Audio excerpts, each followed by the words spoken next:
So I'm being pushed by the Spirit to share some more personal things, um, that I don't normally share, but I guess it's important for me to open up a little bit about this process and about this journey. Um, I've had many, many, many opportunities that went in the sewer to work with modern Western women of all different races, backgrounds,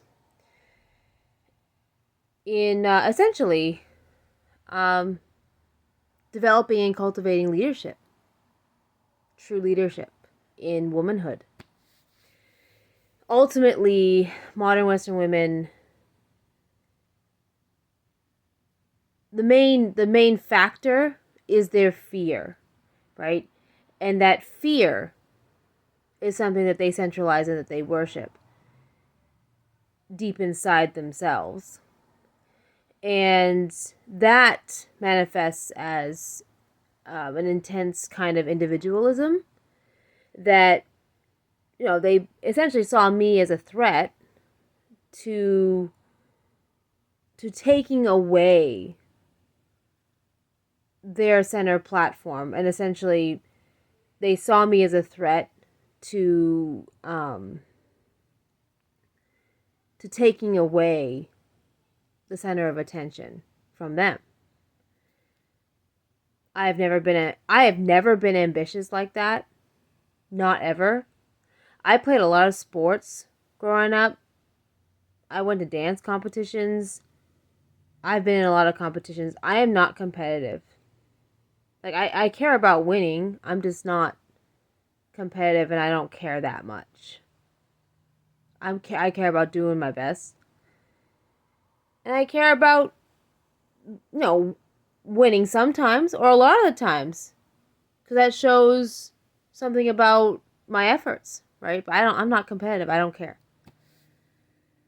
I just want to work together to that higher good, whether it's, working together with a basketball team to win a game, or working together with women to build better leadership and to heal womanhood and our relationship with children and family and men and community. And anyway, I guess the more personal part that I'm being pushed to talk about is that, you know, 10 to 15 years down the line, I mean, the last two women I tried to work with, it turns out that, I mean, they were just trying to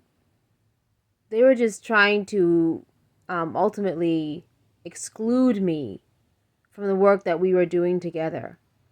Even though, I would say even though, but probably especially because I was the only one with the actual knowledge and experience. And at some point they showed their hand. Um, it was one of those subtle things, but it said everything. And I just knew that they were, they're the ones that had the master's degrees, and they're the ones that had the connections, the clout, whatever. So I'm assuming that, safely assuming, because they don't have any knowledge, I'm the only one with the knowledge, that they were going to take my work and use it, to make documentaries or whatever, um, or sell it to, sell my ideas, my experience, my field work to some, you know, what they perceived as a bigger connection with more clout. Anyway, they basically fucking backstabbed me. And so after that, it was like, okay, all right, God,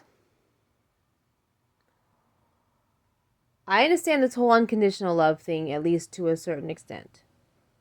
And I'm not questioning it. On the other hand, what do you do When women don't want anything to do with you because the only thing that they care about is being the center of attention. And the only thing they care about is protecting their fear of that being taken away from them. What do you do? And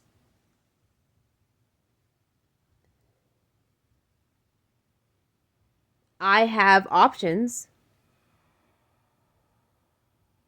to get myself, I did a video addressing Ashley Embers, but addressing, it's a recent one, so you can see in my video list, addressing Ashley Embers and her channel, but addressing the culture through that. Talking about worrying about money, and just the whole thing is about fear and money. Y'all put a lot of lace and extras on it, but that's all it's really about, is your fear. And your fear about money. At this point in my life, I played my cards, and along with the centrality of my faith, I got to a point in life where it's like, okay, I spent all this time, all this money, all this energy, poured myself into work, sacrificial work, for the sake of healing and helping modern Western women for the last 10 to 15 years. And the last two I tried to do something with. Stab my back. What do I do now? I mean, after like a dozen other opportunities went down the sewer because of exactly what I'm talking about. It manifests in jealousy, it manifests in just fear, just running away from challenge, running away from one's inability to face what they're uncomfortable with or what they fear. So what do you do? And I told my kids, like, I might have to move. We might have to move from here because I want to give a good life. I want to give a better life to you. And I can't do that if the communities around me refuse to be a community.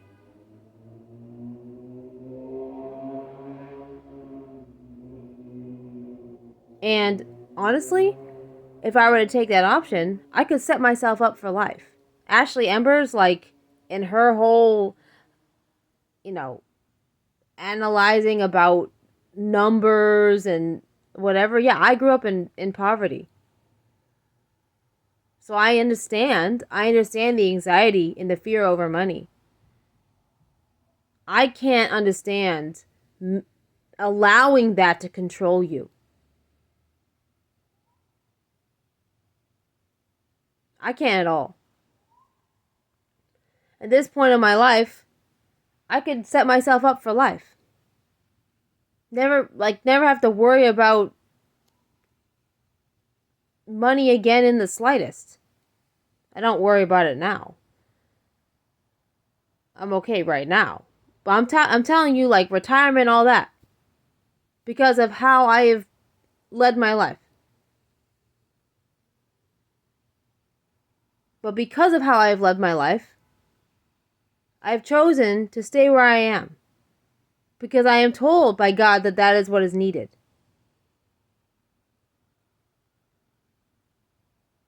If I went and took that other option, then there wouldn't be any voice. I have combed the internet. There are no voices out there who see the problem and want to get at the problem in the modern West at its most fundamental.